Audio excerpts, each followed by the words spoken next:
And I did not have nothing to do with this. Christy Sipple has been charged with murder during the course of kidnapping, of rape, of sodomy, and human trafficking. No bonds on all of her charges.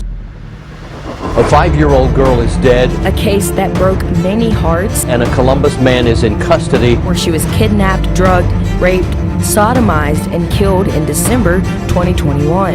Williams was wearing a bulletproof vest. Capital murder during the course of sodomy. Was shackled and cuffed. Production of child pornography. The sexual abuse and murder of 5-year-old Kamari Holland.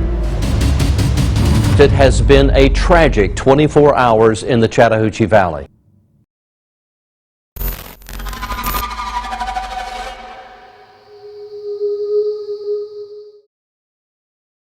How are we all today? I've got ink on my fingers.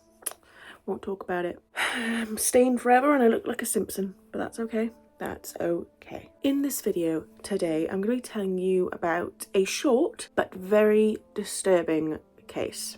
It's the murder of Kamari Holland. Another disclosure. I feel like I need to start all these videos with disclosures. In this one, there is a lot of talk of delicate subjects like sexual assault. If that is at all triggering to you, you know what to do. I will see you in the next one. But shall we get into it? Like I said, this is the very, very, very, very disturbing story about the murder of Kamari Holland. This was all happening in 2021. So this is a very, very recent case, which is why it's very short, because all we know is what happened, what their charges were, that sort of stuff. Like it hasn't been long enough for there to have been more stuff to come out, if more stuff was to come out. Do you know what I mean?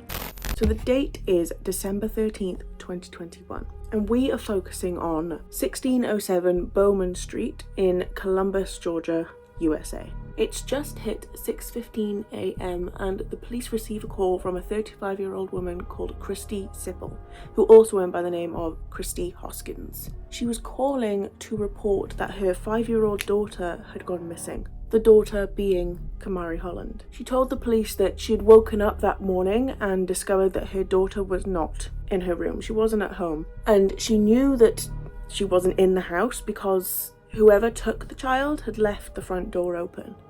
After the police had searched for Kamari all day, it got to around 11:15 p.m. and Kamari was pronounced dead. She was found in an abandoned house only 10 minutes away from where she lived. Like her own home, she was only 10 minutes away. This house was located on 15th Avenue in Phoenix, Alabama. Alabama. When it comes to how she was killed, they announced that she had been strangled to death. A statement was made by her mother, Christy Sipple, who was very noticeably upset, tears, understandable at this point. She was my life. I lived for her daily. She was my only girl. I had 3 boys and her. Was she your youngest? She was no, I have one more under her. I have my son under her. And it's hard. It's hard. I don't know if I'm coming or I'm going, but I'm doing it for her. She was so loved. She was so loved. Now she lived in Phoenix City? Yes, she lived with Dad in Phoenix City, and she was with me. That Sunday I picked her up and he prayed on her. I can't really talk about it. There's a gag order, so. Okay, and we're not going to try to ask you to talk about that. She was just the sweetest girl in the world. You couldn't, oh God, you couldn't harm her. She was too sweet. Like, you could not harm that little girl because she's so innocent. So smart. She was fantastic. She was perfect. Just to show how much of a sweet little girl she was, her mother stopped by the WTVM annual toy drive and donated a car full of toys that once belonged to Kamari. And she wouldn't want nothing in the world but to donate her toys to another little child that was in need because she was a very healthy child. Oh, she looked like such a sweet little girl. She was a very sweet child. She was beautiful. Sweet soul. So sorry for your loss. Thank you. And I seen this and I touched my heart, so I stopped. That's what she was. Mommy, let's help that mommy. She's like that. Let me hold She's like that. we were at the gas station one time and we seen a family out there, and one of the little girls didn't have shoes on, and she said, "Mommy, we can help them, Mommy, because I have so many pair of shoes at home, Mommy. Let's give them my shoes, Mommy." And of course we gave them her shoes because she's that caring. She had a heart. She had a spirit that she's been here before, and she was a blessing. She is a blessing. Did I just record an entire section? Yes I did. Was it recording? No, it was not. It's fine, I'm not going to cry about it right now because, you know, makeup is already on my face. I'll just retell the story. I swear this has already happened to me once. I should really just sort my act out, but where's the fun in that? Now I can't find my brush. Am I going to have a breakdown? No, I think I'm good. Where was I? I just went back and checked. I think I figured it out. So, after the discovery of Kamari's body, they sent her off for an autopsy just to try and find any type of DNA on her that would point them in the direction of who was responsible. And then following further into the investigation, the police actually managed to get hold of some surveillance footage of the intersection around the house, and this led them to identifying the suspect. They have found who was responsible. That was quick. I've noticed after researching this one that there is a big difference, obviously, in crimes that happened 10, 20, maybe 30 years earlier, as opposed to ones that happened a couple of years ago, because obviously technology is a lot different. So if we had this type of technology all the way back when these other crimes were happening, it could have been as quick as that, you know, because they had access to footage that was surveilling the house and the neighborhood, so they could just easily say, there we go, that's him. Technology. Now, the suspect was a man that went by the name of Jeremy Williams, who was 37 at the time. Why have I stopped doing my makeup now? Nikki, get a move on. They arrested him as soon as they narrowed in on him being the suspect, and then charged him with the murder of Kamari Holland because, you know, they had evidence, like actual footage of him. And it was said that he actually used to live at the address where Kamari's body was found. It's very clear that he's who they're looking for. Now we're looking at the Bamboo Motel, which is where Jeremy and his uncle were staying. He was apparently quite known around this motel area because he would often go there to sell drugs and take them himself. But I think it's fair to say it was a very short stay. He wasn't planning on it being short, but it was short nonetheless because only 30 minutes after he got there, he was arrested. Jeremy, as we know, not a very nice man. I think that's fair to say. Not a very nice man in the slightest. Not only because he's been charged with the murder of Kamari Holland, or the fact that he was a drug dealer / addict, but he was also very well known by the police. He'd been in trouble quite a few times. I'll go into more detail about what he was known for with them in a few moments, but I do just want to say that the next day, on December 14th, the police ventured over to Dozier Street in Columbus because this is where Jeremy's current home was. We don't have any details of what they found in the house. Nothing has come out about it. That's why I just wanted to quickly sprinkle that in there. They did investigate his home. We just don't know anything about it. But let me tell you about why he was such a bad man in the eyes of the police. And obviously now the public, but the police knew of him because of these things.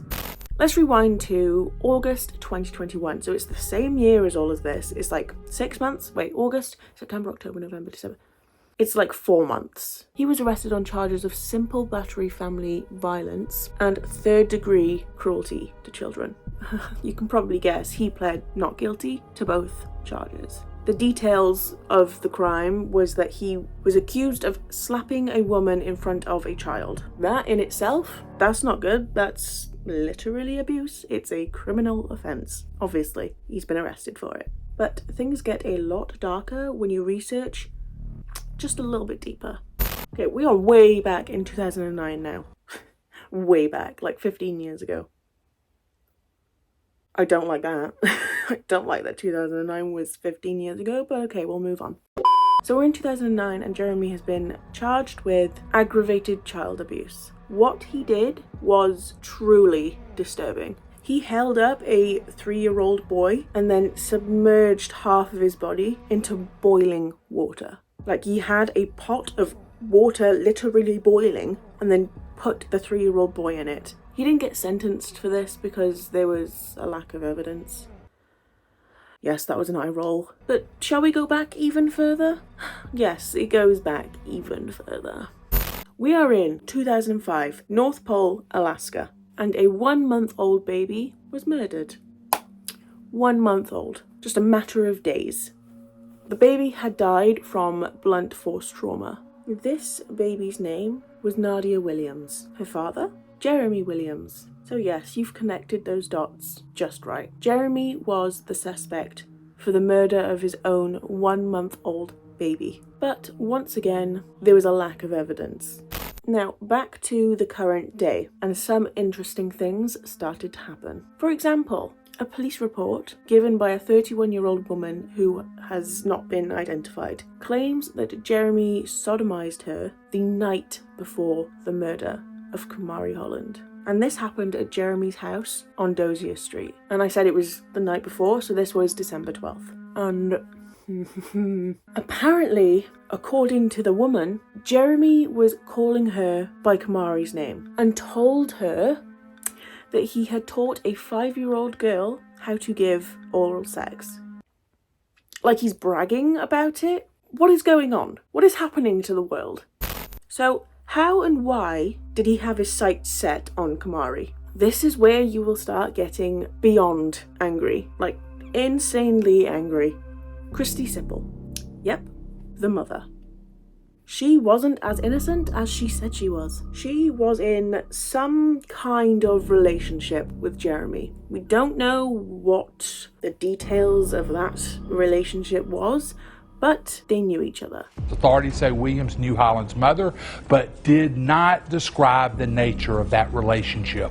Christy didn't even have custody of Kamari at this point. Kamari's father, Corey Holland, had custody of her and allowed Christy to see her on the weekends, but she had to be supervised. Like, there had to be someone else there. Let's just pinpoint here one thing that she did. I'm sure there's a load more, but this one was the one that was most reported. She was actually taken to court for the abuse of a fetus because she was apparently taking a lot of drugs while she was pregnant with her youngest son. So she hasn't exactly got like a clean slate. So it gives you a good idea of who this person is. It makes me just a little bit happy that on the 28th of December 2021 at 1 p.m, Christy was arrested with the help of federal agents. That's scary. That's a scary name. Okay, are you ready for your blood to boil? If you're not, then I suggest you pause and just give yourself a moment. Compose yourself, because what you're about to hear is... These types of people, they do not deserve the air that they breathe. Can you see I'm riled up?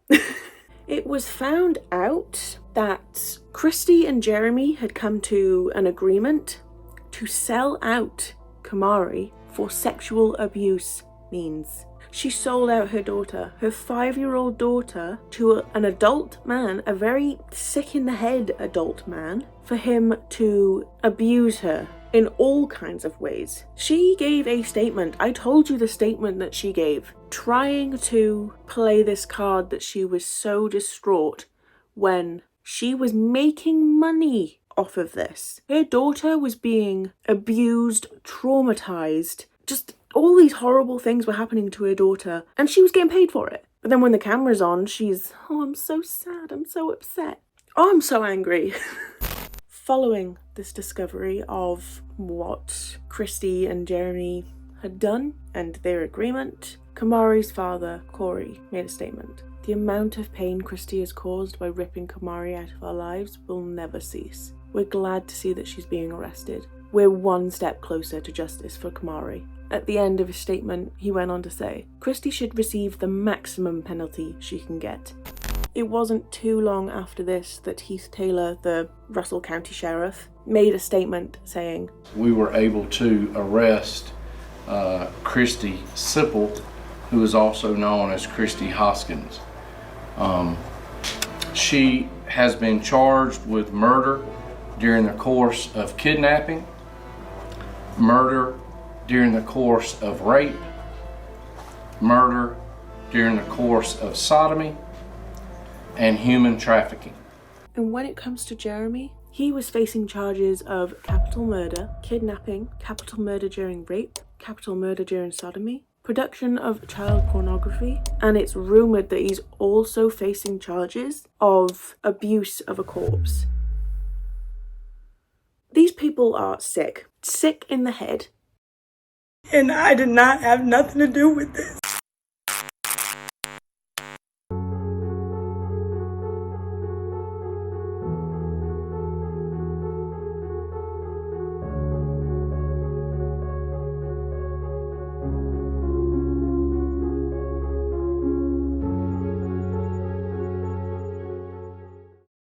Like I said, this case was very short, but it makes you angry, right? A 5-year-old girl was sold to a messed up man for his own desires. Oof.